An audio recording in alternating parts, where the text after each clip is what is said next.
اعوذ باللہ من الشیطان الرجیم بسم اللہ الرحمن الرحیم سبحانک لا علم لنا الا ما علمتنا انک انت العلیم الحکیم۔ اعوذ باللہ بسم اللہ و فاتحہ سے لے کر والناس تک مکمل قرآن کریم کا خلاصہ۔ اعوذ باللہ میں اعلان ہے استعیذوا باسمہ خاصۃً، پناہ صرف اور صرف اللہ ہی کے نام سے طلب کرو، اس لیے کہ فوق السبب پناہ دینے والی ذات اللہ کے علاوہ اور کوئی نہیں۔ بسم اللہ میں اس بات کی تعلیم ہے کہ مدد صرف اور صرف اللہ ہی کے نام سے طلب کرو، استعینوا باسمہ خاصۃً، اس لیے کہ فوق السبب مدد کرنے والا اللہ کے علاوہ کوئی نہیں۔ ہر چیز میں اللہ کے نام سے برکت آتی ہے، ہر حال میں ہر کام میں اللہ سے مدد طلب کرو اور ہر نیک کام بسم اللہ سے شروع کرو۔ فاتحہ میں ارشاد ہے ایاک نعبد و ایاک نستعین، کہ عبادت اور مدد اللہ کے لیے خاص کرو۔ بقرہ میں اعلان ہے یا ایھا الناس اعبدوا ربکم، عبادت اللہ کے لیے خاص کرو۔ یہودیوں کی طرح گائے کی پوجا مت کرو، انسان جن فرشتے معبود بنانے کے لائق نہیں، اس لیے کہ فرشتے خود اقرار کرتے ہیں لا علم لنا الا ما علمتنا، اور جن وہ تو ابا واستکبرا، راندہ درگاہ ہے، انسان عاجز ہے فاضلہم الشیطان، انسانوں کی جد امجد آدم علیہ السلام کو تو ابلیس نے دھوکہ دیا تھا۔ آل عمران میں اعلان ہے کہ نصارہ کی طرح آل عمران کی بندگی بھی مت کرو۔ قل یا اہل الکتاب تعالوا الی کلمۃ سواء بیننا وبینکم الا نعبد الا اللہ، جو غیر اللہ کی بندگی کرتے ہیں ان سے جہاد کرنی چاہیے۔ تو سورۃ النساء میں جہاد کے لیے امور انتظامیہ کا بیان ہے۔ رسومات جاہلیت اور مظالم جاہلیت پر رد ہے۔ رسومات جاہلیت اور مظالم جاہلیت میں سے یہ تھا کہ عورتوں اور بچوں پر مظالم ہوتے تھے، ان کو میراث سے محروم کیا جاتا تھا، یتیموں پر ظلم کیا جاتا تھا۔ وآتوا الیتامی اموالہم للرجال نصیب مما ترک الوالدان والاقربون وللنساء نصیب۔ مائدہ میں اس بات کا اعلان ہے کہ عیسیٰ علیہ السلام اور مریم علیہ السلام سے بھی اپنے حاجات مت مانگو، ان کے نام پر نظر و نیاز مت کرو۔ اللہ تعالیٰ نے جو کچھ حلال کیا ہے اس کو غیر اللہ کی وجہ سے حرام مت سمجھو، اور جس کو حرام کیا ہے اس کو حلال مت سمجھو۔ صائبہ، بحیرہ، وسیلہ، حام کی رسومات کو ختم کرو۔ یا ایھا الذین آمنوا لا تحرموا طیبات ما احل اللہ لکم احلت لکم بہیمۃ الانعام، حلال و حرام کا بیان ہے اس میں۔ سورۃ انعام میں مزید ترقی ہے کہ حرث اور انعام، کھیتی اور غلے اور جانوروں کو بھی غیر اللہ کی وجہ سے اپنے اوپر حرام مت کرو، یہ مشرکین کا عمل ہے۔ وَجَعَلُوا لِلَّهِ مِمَّا ذَرَأَ مِنَ الْحَرْثِ وَالْأَنْعَامِ نَصِيبًا فَقَالُوا هَذَا لِلَّهِ بِزَعْمِهِمْ وَهَذَا لِشُرَكَائِنَا۔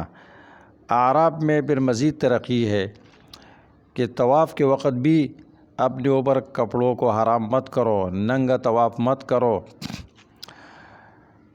ننگا کرانا یہ ابلیس کا کام ہے۔ وَإِذَا فَعَلُوا فَاحِشَةً قَالُوا وَجَدْنَا عَلَيْهَا آبَاءَنَا وَاللَّهُ أَمَرَنَا بِهَا۔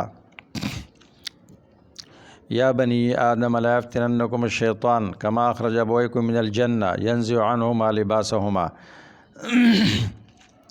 مشرکین کا یہ شرک جہاد کے لیے سبب ہے۔ تو سورۃ انفال میں قوانین جہاد اور نصرت خداوندی کے قوانین کا بیان ہے۔ سورہ توبہ میں ان لوگوں کی تعیین کی گئی ہے جن کے ساتھ جہاد کا حکم ہے۔ انفال میں ارشاد قاتلوہم حتی لا تکون فتنہ، اور توبہ میں ان لوگوں کی تعیین کی گئی ہے جو اس قابل ہے کہ ان کے ساتھ جہاد کیا جائے۔ قاتلوا الذین لا یؤمنون باللہ ولا بالیوم الآخر ولا یحرمون ما حرم اللہ، یہود، نصارہ، مشرکین، منافقین، ان کے ساتھ جہاد کرو۔ اور منافقین، سورۃ توبہ میں منافقین کی 7 قباحتیں بیان کی گئی ہے۔ یہاں تک مسئلہ نفی شرک فی تصرف بیان ہوا، یعنی فوق السبب تمام امور میں اللہ ہی کا تصرف چلتا ہے۔ تو مشرکین نے اعتراض کیا کہ ہم تو اپنے الہہ کو معبود نہیں سمجھتے ہیں بلکہ محبوب سمجھتے ہیں، یہ ہماری شپارسی ہے، ہمارے کام اللہ سے کرواتے ہیں، اللہ ہمارے سنتے نہیں اور ان کی رد نہیں کرتے ہیں، ہم تو ان کو شفاعت سمجھتے ہیں، پھر بھی ہم مشرک ہیں، پھر بھی ہم سے جہاد کرو گے۔ تو سورۃ یونس میں اعلان کیا گیا کہ ہؤلاء شفعاؤنا عند اللہ، کہنے والی بھی مشرک ہے۔ تو یہاں سے شفاعت شرکیہ کی نفی شروع ہو گئی، اور اللہ تعالیٰ کسی کی شفاعت سے، شفاعت سے مجبور نہیں ہوتے ہیں۔ یہاں اس بات کی وضاحت لازمی ہے کہ شفاعت دنیاوی امور میں جائز کاموں میں جائز ہے، ناجائز میں ناجائز ہے۔ شفاعت شرعی قیامت کے دن ہوگی، اور 3 شرائط سے وہ مشروط ہے۔ شفاعت اذنی شرعی، شفاعت کرنے والا موحد ہوگا، مشرک شفاعت کا اہل نہیں ہے۔ جس کے لیے شفاعت کی جاتی ہے وہ بھی موحد ہوگا۔ اور نمبر 3 شفاعت بعد الاذن ہوگا، من ذا الذی یشفع عنده الا باذنہ۔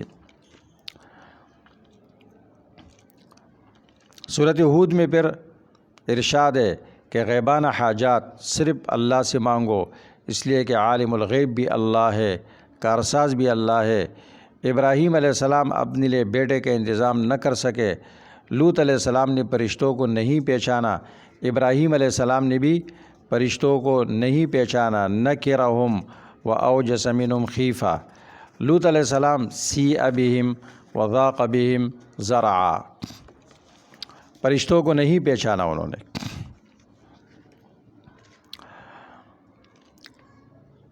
وَلِلَّهِ غَيْبُ السَّمَاوَاتِ وَالْأَرْضِ وَإِلَيْهِ يُرْجَعُ الْأَمْرُ كُلُّهُ فَاعْبُدْهُ وَتَوَكَّلْ عَلَيْهِ۔ سورۃ یوسف میں ارشاد ہے کہ اگر اللہ کے علاوہ کوئی اور غیب دان ہوتا تو یعقوب علیہ السلام جیسے جلیل القدر پیغمبر اتنا عرصہ اپنے بیٹے کے لیے کیوں پریشان ہوتے۔ رعد میں بیان ہے کہ مسئلہ صاف ہو گیا، اب بھی نہیں مانتے، تنبیہات پیش کرو، قد خلت من قبلہم المثلات۔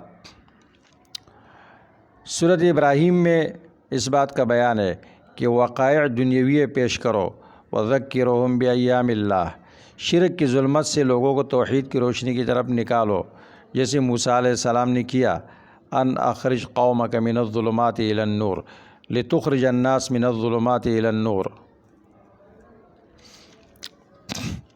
سورہ حجر میں اس بات کا اعلان ہے کہ اب بھی نہیں مانتے تو ایک وقت آئے گا یہ پچھتائیں گے، لیکن پھر کچھ ہاتھ نہیں آئے گا۔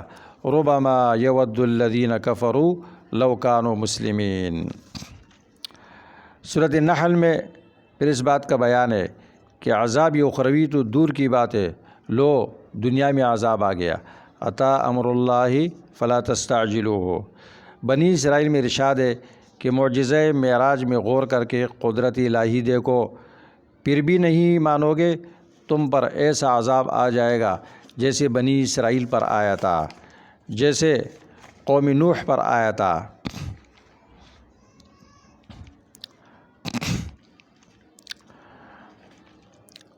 مضامین کے اعتبار سے قرآن کریم 4 حصوں کی طرف منقسم ہے، اور ہر حصہ لفظ الحمدللہ سے شروع ہوتا ہے۔ پہلے حصہ فاتحہ سے لے کر انعام تک، اس میں اکثر خالقیت کا بیان ہے کہ کائنات کے ذرے ذرے کا خالق صرف اللہ کی ذات ہے۔ دوسرا حصہ انعام سے شروع ہے، کہف تک چلتا ہے، اس میں ربوبیت کا بیان ہے کہ مخلوق کو پیدا کر کے ویسے نہیں چھوڑا، ان کی جسمانی اور روحانی تربیت کا انتظام کیا۔ تیسرا حصہ کہف سے شروع ہوتا ہے سبا تک، اس میں 16 صورتیں ہیں، اس میں اللہ تعالیٰ کی رحمانیت کا مضمون ہے۔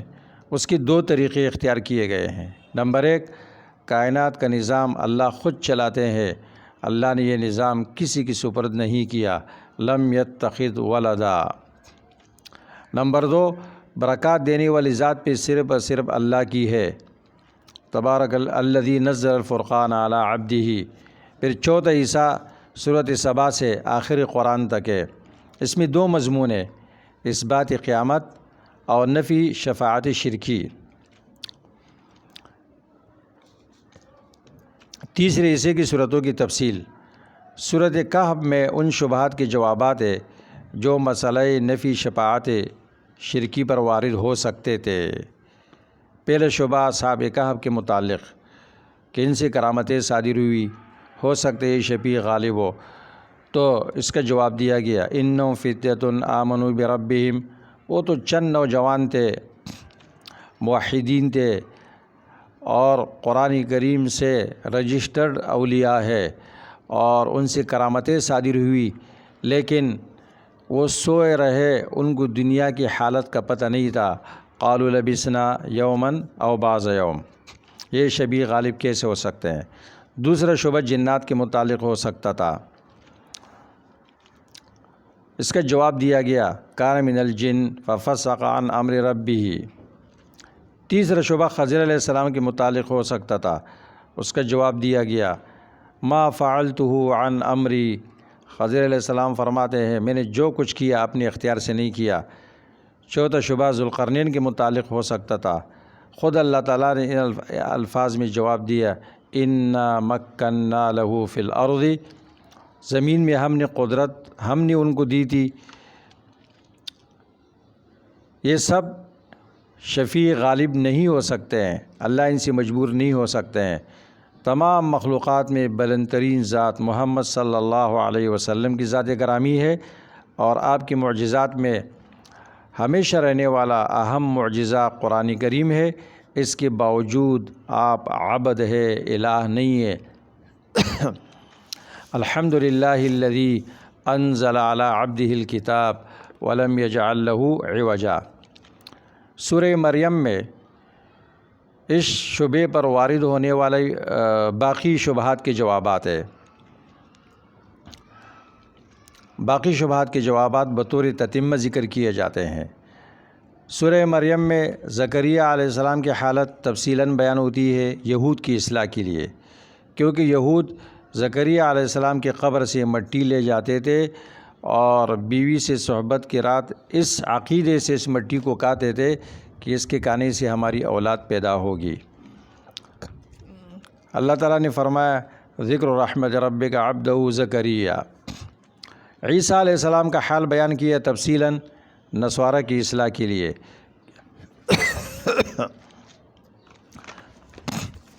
کیونکہ ان کا عقیدہ تھا کہ عیسیٰ علیہ السلام اللہ کے محبوب بیٹے ہیں، تو ان کے اس عقیدے کی بیخونی کی گئی اور جڑ سے یہ عقیدہ کاٹ دیا گیا۔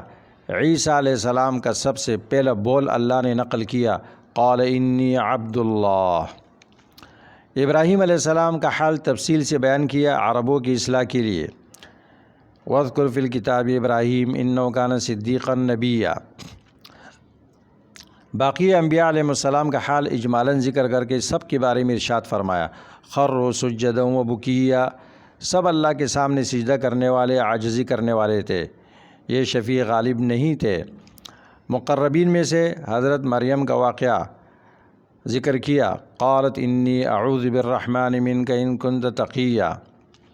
اور فرشتوں میں مقرب ترین فرشتہ جبریل علیہ السلام ہے، اور ان کا قول ذکر کیا، وما نتنزل الا بامر ربک۔ تو دونوں صورتوں کا خلاصہ یہ ہوا کہف و مریم کا کہ شفیع غالب کوئی نہیں، نہ انبیاء، نہ اولیاء، نہ جنات، نہ فرشتے، نہ بادشاہ۔ اولیاء نہ مذکر جیسے اصحاب کہف، نہ مؤنث جیسے مریم علیہ السلام، اور انبیاء نہ تشریعی نہ تکوینی جیسے خضر علیہ السلام، موسیٰ علیہ السلام، اور بادشاہ جیسے ذوالقرنین، فرشتے جیسے جبریل علیہ السلام۔ تو فاعبدہ واصطبر لعبادتہ هل تعلم له سمیہ، اللہ کا کوئی ہم نام نہیں ہے، کوئی ہم صفت نہیں ہے۔ سورہ طٰہٰ میں اس بات کا ذکر ہے کہ مسئلہ توحید شبہات سے صاف ہو گیا، تو اب اس کو جرأت و بہادری سے بیان کرو، مصائب آئیں گے برداشت کرو جیسے موسیٰ علیہ السلام نے برداشت کیے۔ سورۃ انبیاء میں یہ بتلا دیا گیا کہ صرف موسیٰ علیہ السلام نہیں، تمام انبیاء علیہ السلام کی طرف توحید کی وحی کی گئی۔ وَمَا أَرْسَلْنَا مِن قَبْلِكَ مِن رَّسُولٍ إِلَّا نُوحِي إِلَيْهِ أَنَّهُ لَا إِلَٰهَ إِلَّا أَنَا فَاعْبُدُونِ۔ سورۃ الحج میں یہ بتلا دیا کہ تحریم لغیر اللہ، نظر لغیر اللہ مت بناؤ، فاجتنبوا الرجس من الأوثان واجتنبوا قول الزور۔ سورہ مومنون میں اس بات کا اعلان ہے کہ یہ مشرک لوگ شرک کے علاوہ اور بھی برے برے اعمال کرتے ہیں۔ وَلَهُمْ أَعْمَالٌ مِّن دُونِ ذَلِكَ هُمْ لَهَا عَامِلُونَ۔ یہ صورت فلاح سے شروع ہوتی ہے، قد افلح المؤمنون، اور فلاح پر ختم ہوتی ہے، لا یفلح الکافرون، مومن کامیاب کافر ناکام۔ سورۃ نور میں اس بات کی تعلیم ہے کہ منافقین تمہارے مقتدا پر تہمتیں لگائیں گے، لیکن تم ان پر بدگمانی مت کرنا۔ یہاں تک مسئلہ نفی شرک فی الشفاعت کا ذکر تھا۔ سورہ فرقان میں مسئلہ نفی شرک فی البرکت کا بیان ہے۔ سورہ شعراء میں فرمایا کہ اللہ کے علاوہ کوئی اور برکات دہندہ ہوتا تو اتنی ساری اقوام کو ہم نے ہلاک کیا، کوئی تو ان کو بچانے والا ہوتا۔ قوم موسیٰ، قوم ابراہیم، قوم نوح، قوم ہود، قوم صالح، قوم لوط، قوم شعیب علیہم السلام، سب کو ہم نے ہلاک کیا۔ جب بات یہی ہے تو پھر فلا تدع مع اللہ الہا آخر، مخالفین کے اعتراض کی کوئی پرواہ مت کرو۔ نمل میں اس پر 2 دلائل پیش کیے گئے، اس بات پر کہ عالم الغیب صرف اللہ ہے، کارساز صرف اللہ ہے۔ عالم الغیب اللہ ہے۔ موسیٰ علیہ السلام نے اللہ کی نور کو نار کہا، انی آنست نارا۔ سلیمان علیہ السلام نے فرمایا ما لی لا اری الہدہد، ہدہد غائب تھا، ان کو معلوم نہیں تھا۔ سلیمان علیہ السلام کو مملکت سبا کا پتہ نہیں تھا، ہدہد نے آ کر بتا دیا۔ قال احطت بما لم تحط به وجئتک من سبأ بنبأ یقین۔ اور اس بات پر بھی 2 دلائل ہے کہ کارساز بھی صرف اللہ ہے۔ قوم صالح کو ہم نے ہلاک کیا، صالح علیہ السلام کو ہم نے بچایا، دمرنا انجینا۔ قوم لوط کو ہم نے ہلاک کیا، لوط علیہ السلام کو ہم نے بچایا، امطرنا انجینا۔ قصص میں ارشاد ہے کہ مسئلہ صاف ہو گیا، اب جرأت و بہادری کے ساتھ بیان کرو، مصائب آئیں گے تو برداشت کرو جیسے موسیٰ علیہ السلام نے برداشت کیے۔ وہ سورۃ اعراف اور سورۃ قصص اور سورۃ طٰہٰ، ان میں ایک جیسے مضامین ہے کہ جرأت و بہادری کے ساتھ مسئلہ بیان کرو۔ سورۃ عنکبوت میں یہ بتایا کہ تم پر امتحان بھی آئے گا، صرف آمنا کہنے سے کام نہیں چلے گا۔ احسب الناس ان یترکوا ان یقولوا آمنا وهم لا یفتنون، تاکہ ایمان کے دعوے میں صادق اور کاذب جدا جدا ہو جائے۔ فلیعلمن اللہ الذین صدقوا ولیعلمن الکاذبین۔ سورۃ الروم میں بتا دیا کہ تم پر مصائب آئیں گے اور تم نے مصائب برداشت کیے تو فتح تمہاری ہوگی، بشرطے کہ تم توحید پر قائم رہے۔ فاقم وجہک للدین حنیفا۔ تو سورۃ لقمان میں بیان توحید علی وجہ الکمال ہے کہ مسئلہ توحید حکماء کی حکمت کی بھی موافق ہے۔ لقمان جیسے عظیم دانشور نے بھی اپنے بیٹے کو سب سے پہلے توحید کی تعلیم دی، یا بنی لا تشرک باللہ۔ یہاں تک ذکر نفی شرک فی البرکت تھی۔ سورہ سجدہ میں نفی شفاعت شرکی فی البرکت کا ذکر ہے، جیسے کہ سورۃ یونس میں اس نفی شفاعت شرکی فی التصرف کا بیان تھا۔ سورۃ الاحزاب میں یہ بتا دیا کہ کسی کے لیے شفیع غالب ثابت کرنے سے اس کے لیے شفاعت شرکی ثابت نہیں ہوگی، جیسے بیوی کو ماں کہنے سے وہ ماں نہیں بنتی اور غیر کے بیٹے کو بیٹا کہنے سے وہ بیٹا نہیں بن سکتا۔ رسول اللہ میں تمہارے لیے نمونہ موجود ہے، رسومات سے زندگی تنگ ہوتی ہے، رسومات جاہلیت کو چھوڑ دو۔ سورۃ سبا سے آخر قرآن تک قرآن کریم کا چوتھا حصہ ہے۔ 2 مضمون بنیادی ہے، نفی شفاعت شرکی، اثبات قیامت۔ یہ آخری حصہ 12 ابواب کی طرف منقسم ہے۔ پہلا باب، اس میں 3 صورتیں ہیں، سورہ سبا، فاطر، یاسین۔ سبا میں نفی شفاعت شرکی ہے اور انبیاء علیہ السلام اور جنات اور فرشتوں کے احوال ذکر کر کے یہ بتا دیا کہ یہ سب تو اللہ سے ڈرتے ہیں، شفیع غالب کیسے بن سکتے ہیں۔ فاطر میں اس مسئلے پر عقلی دلائل پیش کیے گئے۔ یاسین میں اس مسئلے پر صاحب یاسین سے دلیل نقلی پیش کی گئی۔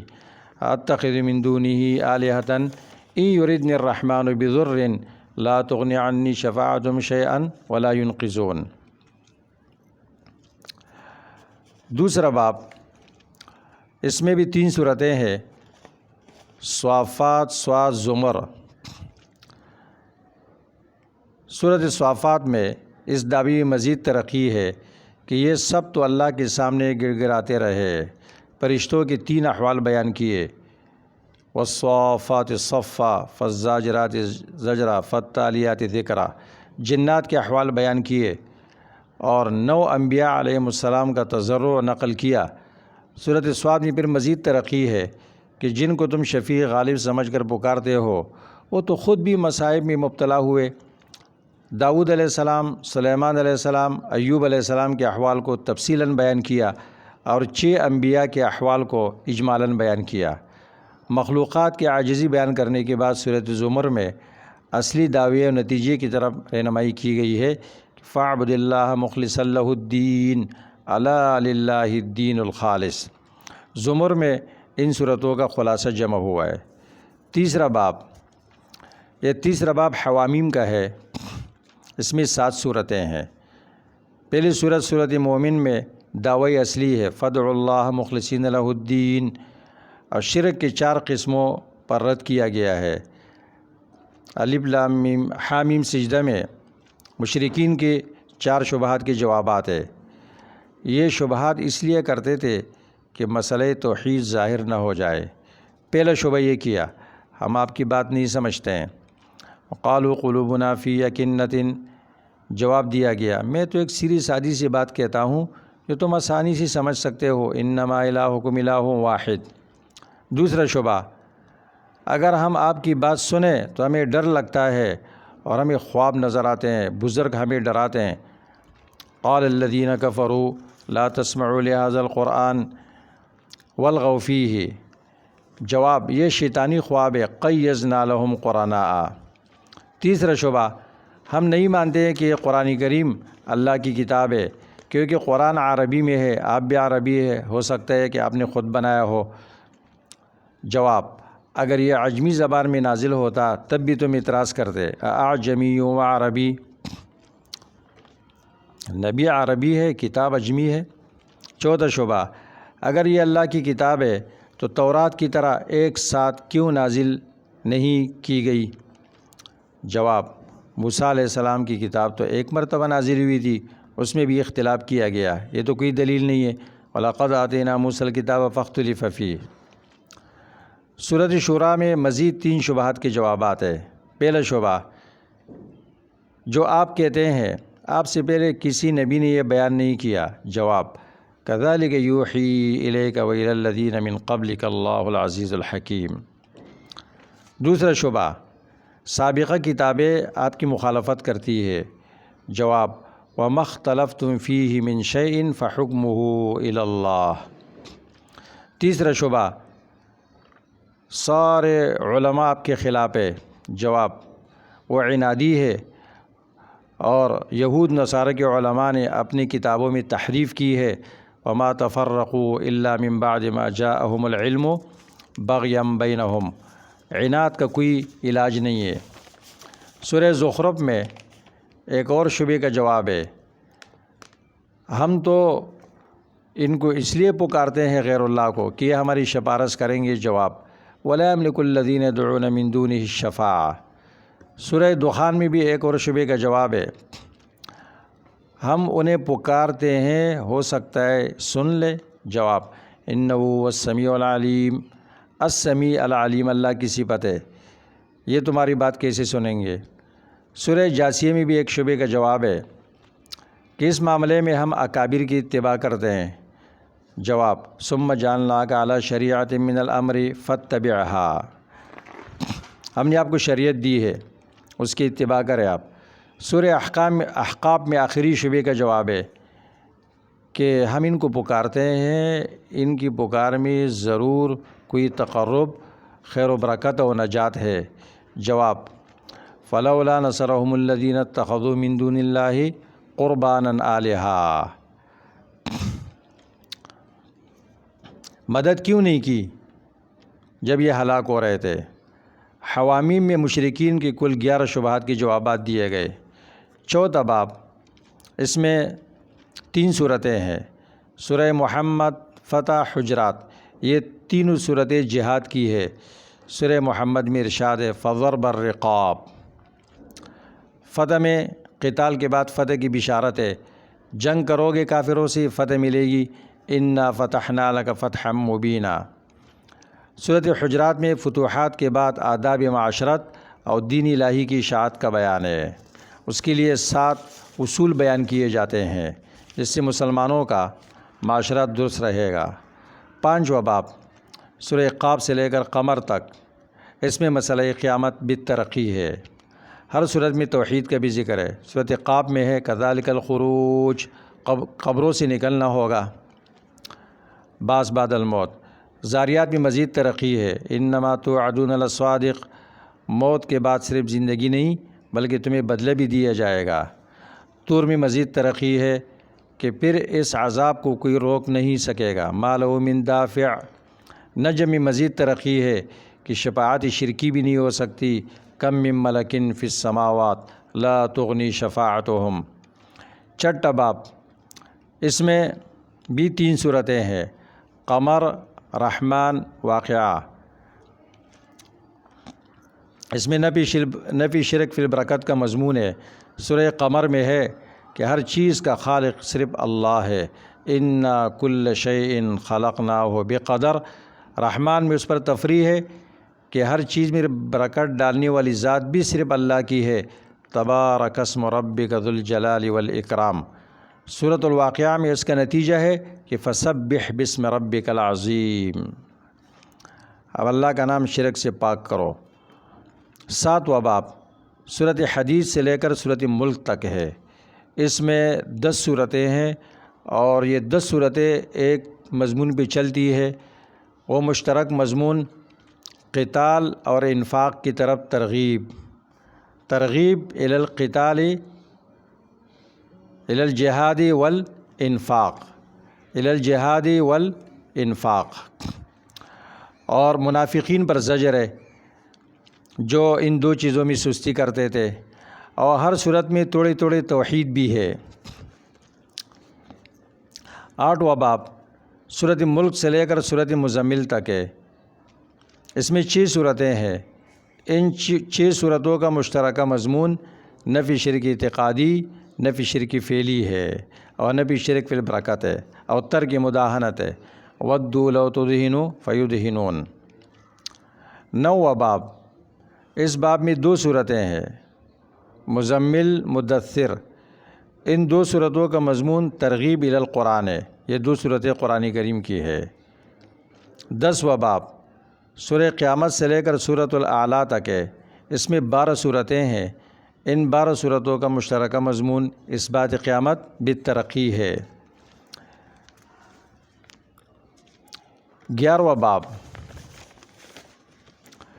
سورۃ اعلیٰ سے لے کر سورۃ ضحیٰ تک ہے، اس میں 6 صورتیں ہیں، اس باب کا مضمون دنیا سے بے رغبتی اور آخرت کی طرف رغبت دلانا ہے۔